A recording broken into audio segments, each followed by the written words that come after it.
एकदमै रमाइलो हाम्रो परिवारै भइसक्यौँ हामी त्यो एउटा फ्यामिली भनौँ न अनि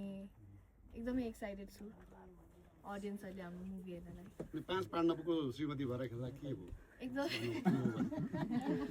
मलाई एकदमै खुसी लाग्यो मलाई हाम्रो डाइरेक्टर सरले प्रोड्युसर सरले मलाई ट्रस्ट गरिदिनु भयो यो फिल्मको लागि it's a very big banner movie र म माथि त्यति ट्रस्ट गरिदिएर चाहिँ मलाई कास्ट गर्नुभएकोमा आइम भेरी ग्रेटफुल एउटा पति धान्न त गाह्रो छ पाँचजना कसरी धान्नु भयो तपाईँले अलिकति अप्ठ्यारो चाहिँ तर ठिकै छ कति गाह्रो हुने रहेछ एकजना धान्न त गाह्रो हुन्छ सबै बुझेका छन् होला हैन हजुर हजुर हजुर एकदम अब हाम्रो दुर्योधनको सुनौँ के सुन्नु पाँच पाण्डवमा डेफिनेटली अब एउटा एन्टागोनिस्ट क्यारेक्टरमा हामी अब इन्डस्ट्रीमा काम गरिरहेको छु मैले र दुर्योधन पात्र इतिहासमा रचिएको खलनायक पात्र मध्येमा एक हुनुहुन्छ त्यो पात्र आफूले काम गर्न पाउँदाखेरि त्यो क्यारेक्टरलाई चाहिँ नि निभाउनु